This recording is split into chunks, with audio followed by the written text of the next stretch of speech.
തലസ്ഥാന ജില്ലയിലെ Kattakada KSRTC bus സ്റ്റാൻഡിൽ കഴിഞ്ഞ ദിവസം രാത്രി ഉണ്ടായത് മനസാക്ഷി മരവിപ്പിക്കുന്ന സംഭവമാണ്.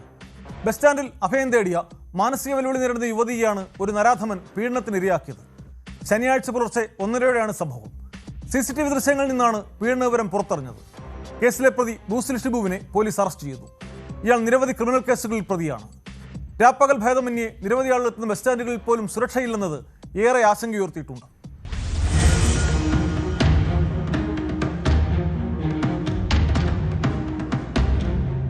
KSRTC ഓഫീസിന് മുന്നിലെ ബെഞ്ചിൽ ഉറങ്ങിക്കിടക്കുകയായിരുന്ന യുവതിയെയാണ് ബ്രൂസ്ലി ഷിബു അതിക്രമത്തിന് ഇരയാക്കിയത്. കഴിഞ്ഞ കുറച്ച് ദിവസങ്ങളായി ബസ് സ്റ്റാൻഡ് പരിസരത്ത് തങ്ങുന്ന യുവതിയെ പിന്നീട് കാണാതായതോടെ KSRTC ജീവനക്കാർ CCTV പരിശോധിക്കുകയായിരുന്നു. ദൃശ്യങ്ങളിൽ നിന്നാണ് അതിക്രമം നടന്ന വിവരം പുറത്തറിഞ്ഞത്. ഉടൻ തന്നെ അധികൃതർ പോലീസിൽ പരാതി നൽകി. സംഭവത്തിൽ ഞെട്ടിക്കുന്ന ദൃശ്യങ്ങളും പുറത്തു വന്നിട്ടുണ്ട്.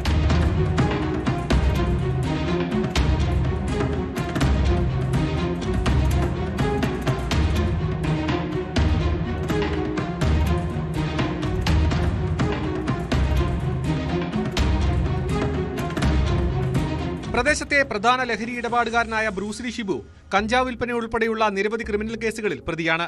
ഇയാൾക്കെതിരെ പോലീസ് കേസെടുക്കാൻ വൈകിയതിൽ വലിയ പ്രതിഷേധം ഉയർന്നിരുന്നു.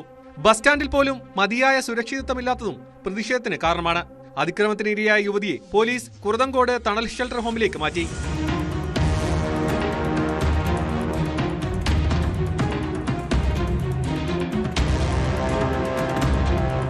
ന്യൂസ് 18 തിരുവനന്തപുരം. കൂടുതൽ വാർത്തകൾക്ക് news 18 Keralam YouTube channel subscribe ചെയ്യുക.